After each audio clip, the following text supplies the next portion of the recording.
And to get this clear, I don't have any issue. I never had an issue with the contracts that he signed per se.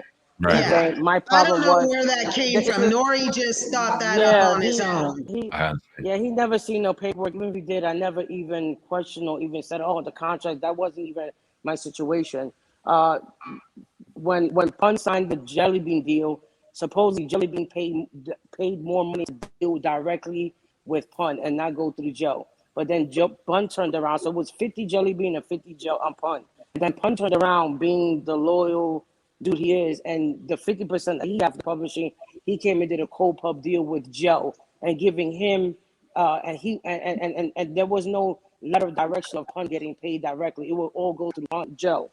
So at the end of the day, whatever monies were coming in, Joe gets whatever money and he's supposed to pay Pun. But that was the issue. It wasn't no money coming in.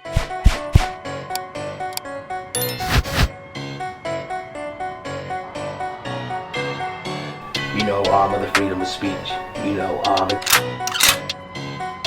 The other side of the non-disclosure agreement, the agreements.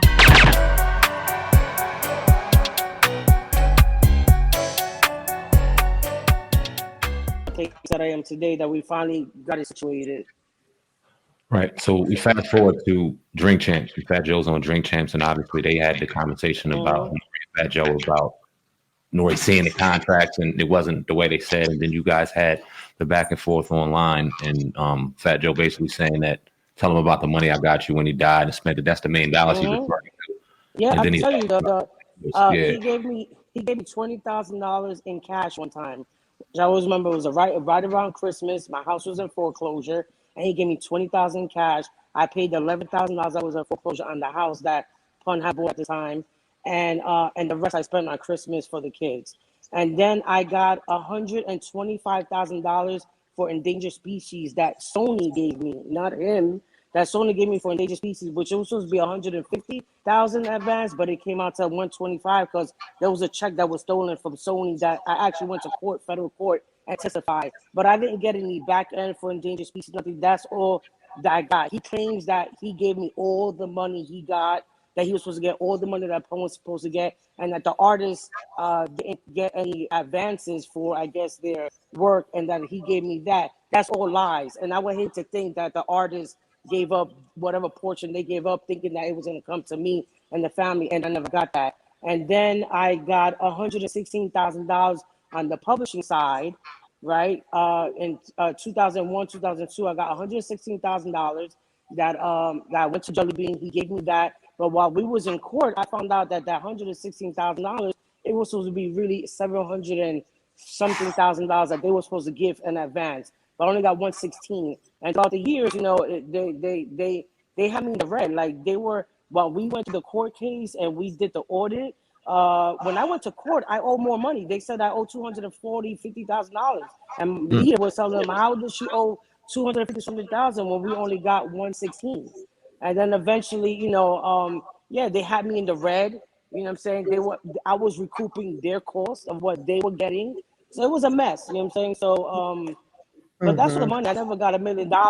I never got anything else. He never gave me a salon. He never, all the things that he said he gave me, he didn't do. You know what I'm saying? So, I asked after the court case, after the mediation, when he settled out, Lita was there. Remember when after the court case we came out the mediation room? I sat there with tears in my eyes, and I grabbed his hand. I said, "Yo, can we put this under the water?" You know what I'm saying? Can we just lay this to rest? Like I begged them. I'm like, this should have never came to this situation. You know what I'm saying? So for the sake of hip hop, for the sake of Pun and the fans, for our children, like let's just put this under the bed and just move forward. You know what I'm saying? And he listened, whatever, but then 2-3 days later he was on Fun Master Flex creating his own narrative. So it's and earlier this year I tried to make peace with him. You know what I'm saying? I had my estate manager, you know what I'm saying, on a 3-way call with Joe and Nori trying to make peace. You know what I'm saying? But he's been, I try to make peace. I didn't do anything wrong, but get what was rightfully Pun's. And he's in his feelings, and he refuses to make the peace. So I just let it go. You know what I'm saying? I let it go in God's hands. I don't have no bitterness towards this man. I don't hate him. You know what I'm saying? I don't hate him or I wish him well in all his endeavors, but it's unfortunate that it's like this way. But at the end of the day, I just gotta keep, moving forward, and my focus is always been my husband and always been my kids. How was the conversation with Nori like? Did you talk to Nori after that? No, I wasn't on the conversation. I wasn't on three-way. It was Nori, Joe, and my manager, my estate manager, Super O. I They were see. on a three-way. He was trying to make the peace and see if we could, settle this and make peace and move forward. So that way, that I'm tired of the back and forth thing. It's already exhausting.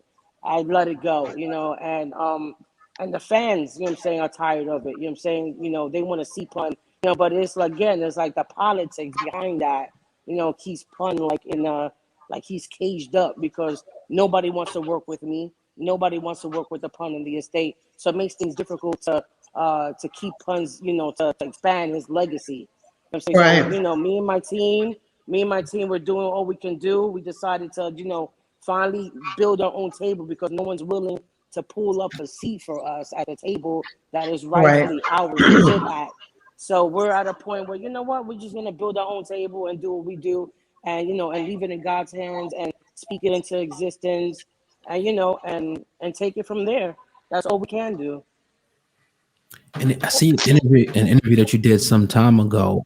You pretty much talked about the fact that, correct me if I'm wrong, that Big Pun is responsible for Fat Joe's career, and you also said that he was at one point writing rhymes for him. Is there? Mm-hmm. He, Yeah.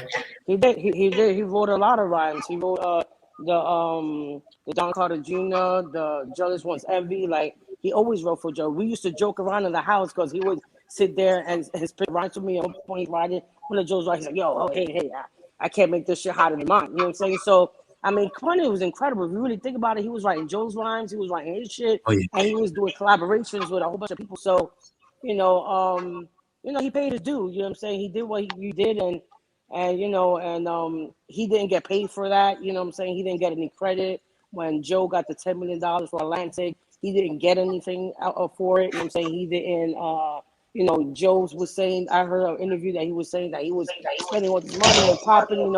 And that's how he spent. He wasn't spending that money on us. He wasn't spending that money on Pun. He wasn't sitting there taking $50,000 a day and coming and hanging out with Pun and popping bottles. That wasn't happening. So I don't know who he was doing that with, but you know, um,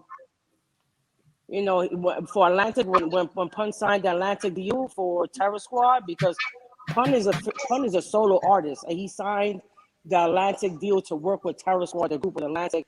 They gave him $15,000, and Pun was so upset, and he ripped it up, and he refused to support the Atlantic album, the Terror Squad album, Atlantic. That's why he's not really in a lot of songs. He didn't tour on it. He didn't want to do any shows. I remember him doing one Mhm. show on BET, and he only went because it was BET because he loved BET. But other than that, like, he felt unappreciated. You know what I'm saying? He was putting a lot of work and he wasn't getting the respect due, and that's why he came and he wanted to create his own record label, which was Foundation Records. That's when he started doing the Foundation Records, and he found Remy, and he wanted to sign Tony Sunshine. You know what I'm saying? But he shortly died after that. He didn't really get to live out his dreams. Mr. Dario, let me ask you this because we see Mhm. and we hear a lot of stories about artists that obviously have signed these terrible contracts, not really understanding what's in the paperwork and things like that. And you hear a lot that you chalk it up to the game. I've been in the music industry. I've signed terrible contracts. I've even said chalk it up to the game. From a lawyer's perspective, is it that simple just to chalk it up to the game? Is there anything that these artists can do? And No. hold on, Yeah.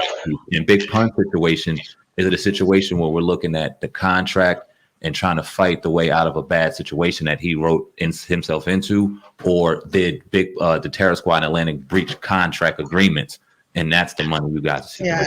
No. Well, I mean, so on the record side, which is the Terror Squad, Sony, Loud, or Terror Squad Atlantic situation, I mean, those are pretty standard recording contracts that they have. I mean, even so there's a real problem with the structure of recording contracts because, like I was saying before, they're set up like sharecropping agreements because the record labels charge all the money back to just the artist side of the royalty, just like in a sharecropping situation, and keep piling on with each new album they give you in advance, and that just piles on to your unrecouped balance. So that's always an issue, and that's an industry issue. That's a structural issue in the industry. Right. But what I always say to, I teach, and what I say to my students and what I say to my clients a lot of time is watch the Ray Charles movie, right? And you'll notice in that movie that towards the end of the movie, Ray Charles, Atlantic wanted to re-sign him. And he told Ahmet Ertegun, the famous executive from Atlantic, one of the founders of Atlantic, who gave Aretha Franklin her deal, and who gave Cher and a bunch of other big, well-known artists their deals, that, you have to ask for ownership of your masters. Like, you're never going to get anything if you don't ask for it, right? So he told them, if you want me to re-sign with Atlantic, I got to own my masters. And they said no. So he went, I think, and signed with Sony instead, who gave him ownership of his masters, right? So it's important. So when you're a young new artist and you're first signing a deal, if you're signing a deal with a local label or with someone who's a friend of yours, you certainly should not be signing a traditional recording contract. You should be signing something that's more like a joint venture agreement or a partnership, so that you don't end up in a situation where you have multiple layers of other entities over you who are collecting your money before the money can get to you, right? And then we need to change this fundamental structure, which is something that can happen with these terminations. And that's why this Copyright Act, Section 203 of the Copyright Act and Section 304 are so important to artists changing the structure of their deals, even the bad deals that were signed historically, right? For new artists, you've got to start from the beginning asking for ownership. And asking for more of a traditional business relationship where once the record starts to earn a profit, everybody starts to share the money, because that's the way people on Wall Street work, right? That's how the situation works. You raise money or you get money to do a project, and once you end up in the black, everybody starts to share the money. Well, it shouldn't be any different in the music industry, right? Artists are contributing the equity of their talent and their work, and the record labels are bringing money and expertise for marketing and distribution. And the balance in that has to be that that's a co-equal relationship. And artists don't necessarily have to get 50% of all the profits. Even if they were just to get 13%, their standard royalty rate, they would not be in unrecouped situations 30 years after their records came out. Right. And to get this clear, I don't have any issue. I never had an issue with the contracts that he signed per se.